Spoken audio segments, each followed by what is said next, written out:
Soundcheck ngayong araw mga boss. Ito yung mga gagamitin natin na mga amplifier. Yan, si Ardrey C30. Ito yung gagamitin natin sa pang-sub. Si Billet 100 para sa mid-high natin yan. Two-way setup mga boss. Yung una nating equalizer, ito si DBX. Ito yung gagamitin natin sa mid-high. At yung pangalawa nating equalizer ay sa pang-sub yan. Itong crossover natin, ito yung magkasama itong dalawa. Itong crossover sa ating mid-high. Yung sub natin ay direct lang siya sa ating pangalawang equalizer na si Clark Technic. At ito yung gagamitin natin na mixer mga boss. Dito tayo kumuha ng sub mga boss o out sa auxiliary para sa sub natin. Yan sa auxiliary 1. Yung sa mid-high natin ay dito tayo kumuha ng out sa main out ng ating mixer. Yan mga boss, yung ating audio ng mga boss o audio source ay dito natin i-connect sa 6 and 7 ng ating mixer. Yan, naka mono left and right dito sa channel nito. Yan, tingnan natin sa likod mga boss. Ito yung connection natin sa likod. Yan, mula sa main out ng ating mixer, yan, nag-input siya sa ating equalizer. Tapos yung output ng ating equalizer, nag-input siya sa crossover. Tapos yung output ng ating crossover mga boss, yan. Yan, ito yung output ng ating crossover sa high lang. Kasi naka two-way set up yung, o naka two-way yung mode ng ating crossover. Kaya yung ginamit natin dito ay yung high. Ito yung high natin. Yan, nag-input siya dito sa ating pang mid-high amplifier.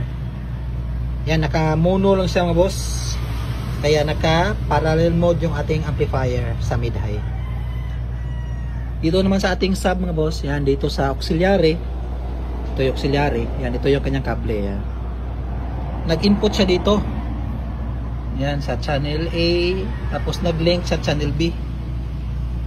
Tapos yung output A at B, itong dalawa, ito yung pumunta sa ating amplifier sa pang-sub, si R3. Ito, channel A at channel B. Tapos yung amplifier natin is nakaset sa stereo mode. Yan, operation mode is naka-stereo yan. Ay, napakinggan natin yung sound check mga boss ng ating ginawang connection.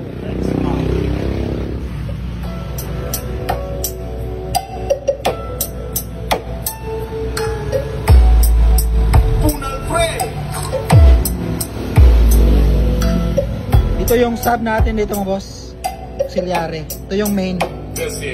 Yan, naririnig nyo, itong volume na ito ay sa mid-high lang. Ito yung main ng ating mixer. Yan, pag inangat natin ito ay yung tutunog lang ay yung mid-high. Yan, off natin. Dito naman sa sub ay ito yung auxiliary. Ito yung main volume. Yan, nakaangat na yan. Tapos ito yung every channel na auxiliary volume. Angat natin yung volume nya sa ating sub. Yan. Yan. Sub lang yung tumutunog. Magkiwalay yung mid at sub natin mga boss.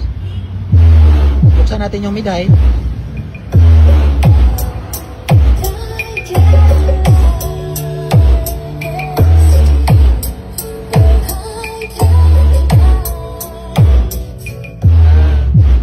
Hindi natin maitudo mga boss kasi baka makadisturbo tayo sa mga kapitbahay.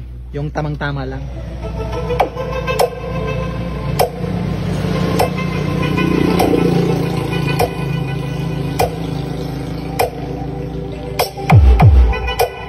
Ito ka na?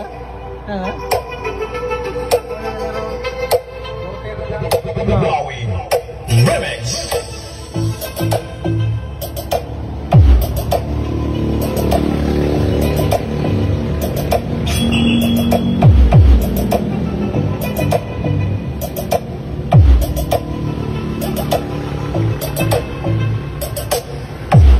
Yan, hindi natin may todo mga boss. Yung tamang-tama lang yung volume.